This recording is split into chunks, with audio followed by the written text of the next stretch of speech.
Support for this podcast comes from the Central Valley Journalism Collaborative, connecting communities with the resources, infrastructure, and networks to ensure a vibrant local free press. From KVPR in Fresno, this is Central Valley Daily. It's Monday, June 23rd. I'm Elizabeth Arkalian. President Trump's immigration crackdown isn't sparing the agriculture industry, and growers are concerned that a labor shortage could jeopardize the upcoming harvest. I'm aware of some situations where people have been unable to conduct normal harvesting operations because there aren't enough people. That in turn could mean higher grocery prices for shoppers. We'll learn more in just a moment. On June 12th, the House of Representatives voted to eliminate funding for America's local public radio and television stations like KVPR. The Senate will now vote in July. If enacted, this cut would result in an immediate shortfall of around $175,000 for this station. Help protect KVPR and programs like this one. Become a monthly member at kvpr.org/donate. You can make a difference and stand up for public radio. And now to our feature story. In the Central Valley, there are hundreds of miles of farmland and produce that will soon need to be harvested to make it to grocery stores across the country. But there's a question as to whether there will be enough people to pick the peaches or grapes or other fresh fruit and nuts. Farmers worry the fear of immigration raids could lead to labor shortages. KVPR's Joshua Yeager reports. Murray Family Farms is an oasis along State Highway 58 in the hills just outside Bakersfield. Travelers like Lorianne Carrion stop for gas, but also tend to leave with heaping basketfuls of fresh produce. I love blueberries and blackberries the best. The market is housed in a giant red barn that evokes Laura Ingalls Wilder. Just outside, lush berry bushes and stone fruit orchards stretch for miles. Central California is probably the best place to buy any kind of fruits or vegetables because mostly it's harvested out here. Kern County is the country's top agricultural producer. Farms here grossed more than $8 billion in sales in 2023.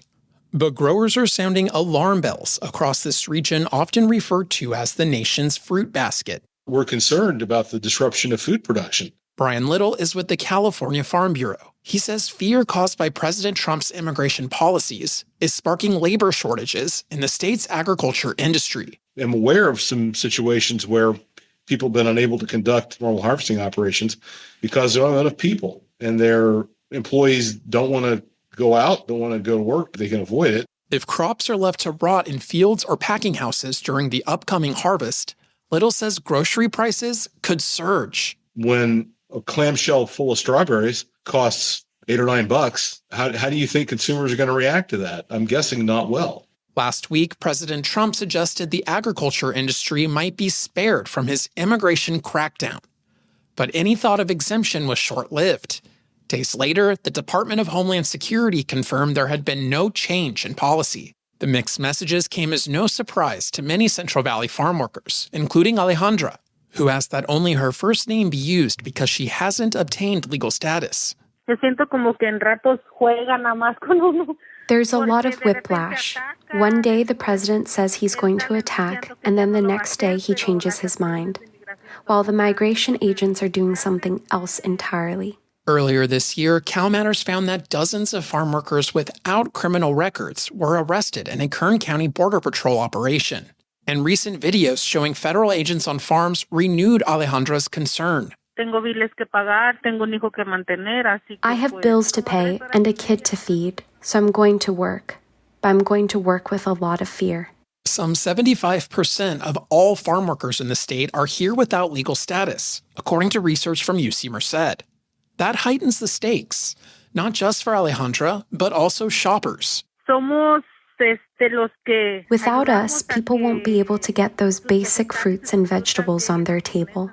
Even some Republicans are beginning to push back. Congressman David Valadao signed a letter addressed to the head of U.S. Immigration and Customs Enforcement, urging the agency to focus on immigrants with known criminal records. Yet this week in a statement to NPR, DHS doubled down, saying there will, quote, be no safe spaces for industries that try to undermine ICE's efforts.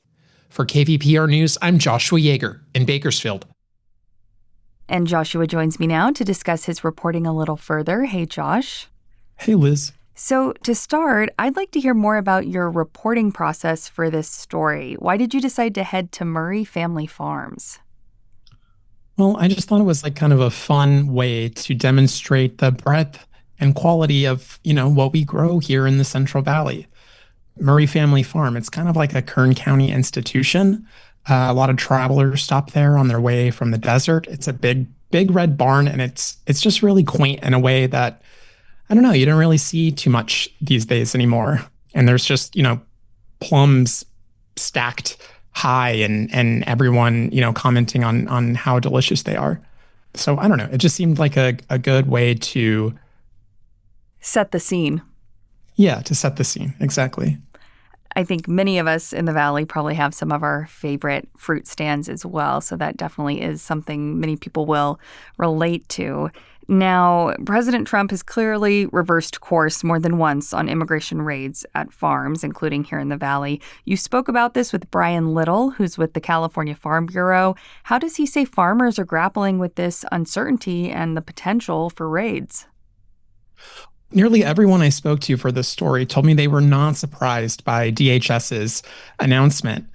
I heard from Little that there's also a lot of rumors kind of flying around about where ICE might be, conducting raids or not. A lot of these raids have not been substantiated, but at the end of the day, the result seems to be the same, which is causing a lot of fear in the fields among farm workers. And so the concern for the growers is that they might not come to work. Did Little give any indication of what farmers plan to do if they do find themselves facing a labor shortage, especially come harvest in the fall for a lot of crops here? Yeah, well, at this point, at least for the upcoming harvest, which is really just a month or two away, it doesn't seem like there's a whole lot they can do. I just don't think there's a way to replace that labor in the time and quantity it would need to be replaced. So as Little told me, I think the fear is that if there is a labor shortage, it would result in basically crops just not getting picked or processed. And that in turn can drive grocery store prices up across the country. You spoke with a farm worker who's been showing up to work despite having that fear that we're talking about. Her name was Alejandra. She called President Trump's mixed messages over these immigration raids, quote, whiplash. Now, I was surprised she talked to a reporter at all. Did you speak with anyone else in her position? Well, I think getting growers and farm workers on the phone or, to talk to a reporter is usually a challenge. But I think the willingness of both of those groups to talk to us kind of just demonstrates how serious the situation is. To answer your question, Alejandra was the only farm worker I spoke to for this story, but since January, we at KVPR have interviewed several farm workers stemming from the Border Patrol raids that happened and swept up, 80 people, many of whom had no prior criminal records. That's really been the impetus for a lot of the chaos that we're seeing in the agriculture industry here in California right now. Anything else you'd like to add, Josh? I would say that both groups, farmers and farm workers, are really pushing for what they say is a common sense solution to the farm labor issue here in California. And that would be, a pathway to citizenship for farm workers who meet certain conditions. There's been legislation that Congress has approved, but it's failed in the Senate several times. And with Trump, it doesn't seem overly optimistic that a legislative solution might be achieved anytime soon. KVPR's Bakersfield reporter Joshua Yeager, thanks for joining me. Thanks so much, Liz. And that's today's show. Later this week, we will hear about new research that analyzes the potential costs of mass deportations. Look out for that episode in the coming days. In the meantime, what story or issue around immigration enforcement do you think requires more attention? Let us know by reaching out to the Central Valley Daily team. You can email podcast@kvpr.org. Today's episode was produced by Jonathan Linden and KVPR with support from the Central Valley Journalism Collaborative. I'm Elizabeth Arkalian. Find the latest local news anytime at kvpr.org.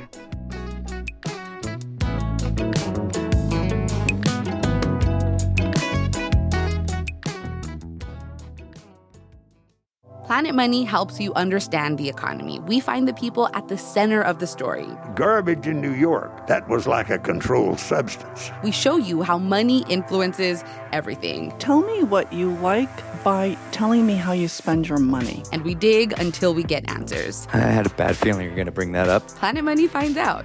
All you have to do is listen. The Planet Money Podcast from NPR.